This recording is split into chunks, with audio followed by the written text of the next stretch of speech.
मैं आज आपको कैंडिडा के एकमात्र उपचार की जानकारी दूंगा। मैं आपको ये भी बताऊंगा कि आप कैंडिडा से कैसे हमेशा के लिए छुटकारा पा सकते हैं। ये सब कुछ मुझे हाल में मिली जानकारी पर आधारित है, जिसे मैं आपके साथ शेयर करूंगा क्योंकि ये बेहद दिलचस्प है। कैंडिडा क्या है? कैंडिडा एक प्रकार का यीस्ट या फंगस है और इससे छुटकारा पाने के लिए आपको समझना होगा कि ये असल में क्या है और ये कैसे हमारे शरीर में पनप सकता है। कैंडिडा के बारे में आपको कुछ तथ्यों की जानकारी होनी चाहिए। एक, आपके शरीर में आमतौर पर थोड़ी मात्रा में कैंडिडा जीवित रहना चाहिए। ये आपके मुंह, आपकी पाचन नली और दूसरी जगहों पर मौजूद रहना चाहिए। कैंडिडा के साथ समस्या तब खड़ी होती है जब ये बहुत ज्यादा बढ़ जाता है। कैंडिडा के विभिन्न स्ट्रेन्स हैं। लगभग 150 प्रकार के कैंडिडा स्ट्रेन्स हैं और कुछ दूसरों से ज्यादा पैथोजेनिक हैं। यीस्ट या कैंडिडा एक प्रकार का सूक्ष्मजीव है जो आपके शरीर के भीतर और बाहर रहता है। आपके शरीर में बैक्टीरिया, फफूंद, यहाँ तक कि वायरस भी रहते हैं जो आपकी मदद कर सकते हैं। ये वायरस बैक्टीरिया को नियंत्रित करते हैं। कैंडिडा की बात करें तो बैक्टीरिया असल में कैंडिडा को नियंत्रित रखता है। इसलिए बैक्टीरिया के बिना कैंडिडा बहुत ज्यादा बढ़ जाता है और इसका एकमात्र बड़ा कारण एंटीबायोटिक है। इन्हें प्रतिरक्षा प्रणाली को दबाने वाला इलाज कहते हैं। जब आप एंटीबायोटिक लेते हैं, उससे अच्छे बैक्टीरिया मर जाते हैं और अब शरीर में यीस्ट की बढ़ोतरी को रोकने वाला कोई नहीं होता। लेकिन कहानी अभी खत्म नहीं होती, मेरे साथ बने रहें। मैं आपको एक बेहद दिलचस्प बात बताना चाहता हूं। अमेरिका में जितनी भी एंटीबायोटिक्स बेची जाती हैं, उनमें से लगभग 80% कृषि क्षेत्र में बिकती हैं। केवल 20% ही चिकित्सा में इस्तेमाल होती हैं। जानवरों को एंटीबायोटिक्स दी जाती हैं, इसलिए नहीं कि उन्हें कोई बीमारी है, बल्कि इसलिए कि जानवर तनावपूर्ण वातावरण में रहें, गंदे वातावरण में जीवन बिताएं या उन्हें कम पोषण की जरूरत पड़े। क्योंकि यदि आप किसी जानवर को ये एंटीबायोटिक देंगे तो इससे उनके संक्रमण की दर अस्थायी रूप से कम हो जाएगी और उनका वजन बढ़ने लगेगा। और इसके साथ समस्या यह है कि इस क्षेत्र में बहुत ज्यादा गोपनीयता बरती जाती है।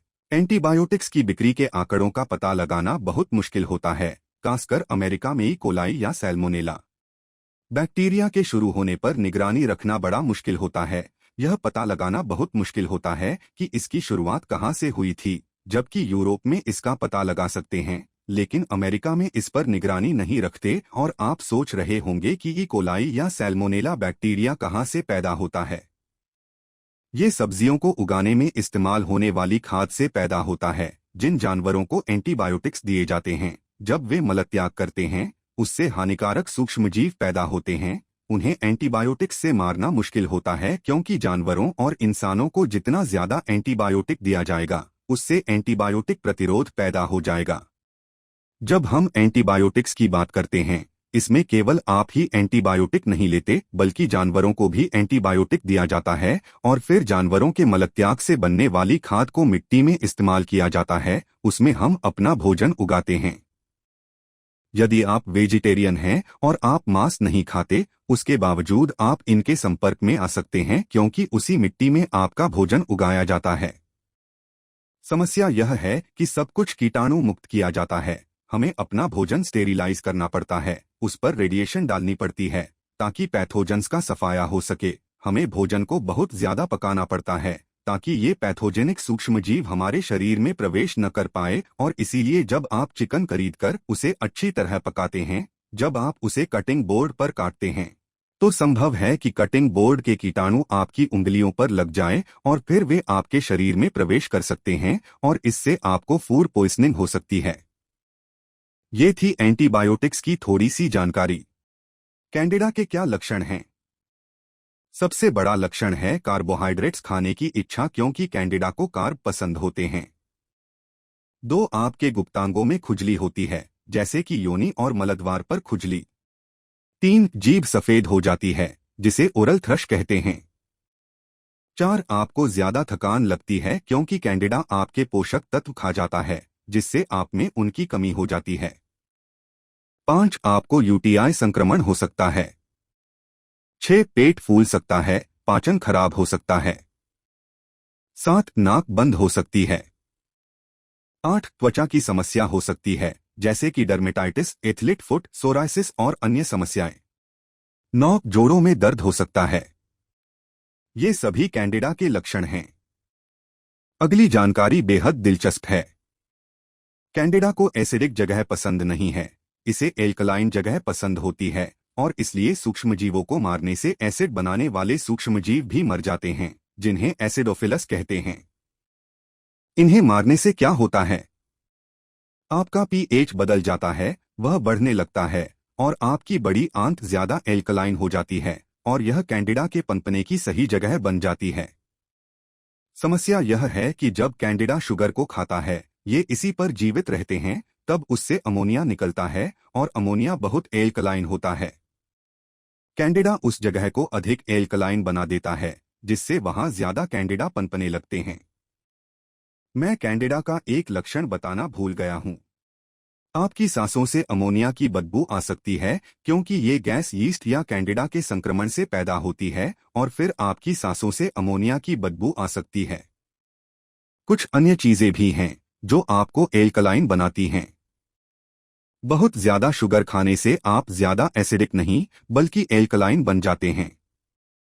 डायबिटीज के रोगी की शुगर बहुत ज्यादा होती है। शुगर कैंडिडा का भोजन होती है और उसके कारण एक एल्कलाइन वातावरण पैदा होता है। इसलिए हमें यहां कैंडिडा की खाद्य पूर्ति और एल्कलाइन वातावरण देखने को मिलता है। तनाव के कारण कैंडिडा के पनपने के लिए एल्कलाइन वातावरण पैदा हो जाता है। तनाव शरीर को एल्कलाइन बनाता है क्योंकि तनाव से गुजरने पर एसिड कम होने लगता है। इसलिए कॉर्टिसोल को बढ़ाने वाली चीज आपको ज्यादा एल्कलाइन बनाती है, जिससे कैंडिडा के लिए वातावरण बन जाता है। गर्भनिरोधक दवाएं और गर्भावस्था दोनों के कारण शरीर एल्कलाइन बन जाता है, जिससे कैंडिडा के पनपने के लिए वातावरण बन जाता है।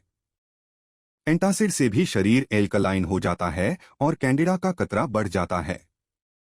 ये सभी चीजें कैंडिडा को बढ़ा सकती हैं। आप इसका क्या कर सकते हैं? एक, आपको अपने शरीर को कीटोन्स पर चलाना होगा। कीटोन्स एसिडिक होते हैं, जिनसे पीएच फिर से ठीक हो सकता है और कीटोजेनिक डाइट लेने से शुगर की मात्रा कम हो जाती है, जिस पर कैंडिडा पनपता है। इसलिए हम उन्हें कीटोजेनिक डाइट से भूखा मार देते हैं।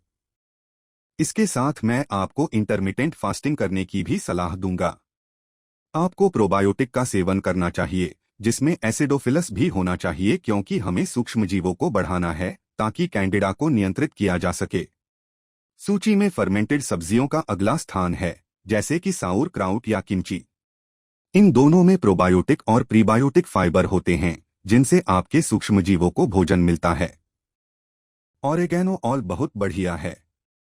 लहसुन भी बहुत अच्छा होता है, लेकिन ऑरेगैनो ऑयल दुष्प्रभाव रहित एक बहुत बढ़िया एंटी है। सूची में अगला है एप्पल साइडर विनेगर, क्योंकि यह एसिडिक होता है। कैंडिडा को मारने के लिए कोई भी एसिड अच्छा होता है और इसीलिए नारियल का तेल भी बहुत अच्छा है, क्योंकि इसमें 3 मुख्य एसिड होते हैं और उनमें से एक बेहद शक्तिशाली एंटी फंगल होता है। इसलिए हमें नारियल के तेल को नहीं भूलना चाहिए, क्योंकि वह महत्वपूर्ण है। आप एमसीटी ऑयल भी ले सकते हैं। आप ये 6 काम कर सकते हैं ताकि कैंडिडा फिर कभी वापस न आए। आपके लिए एक सबसे उपयुक्त वीडियो है। मुझे लगता है कि आपको ये पसंद आएगा। यह अच्छे बैक्टीरिया पर आधारित है। आप उसे यहाँ देख सकते हैं।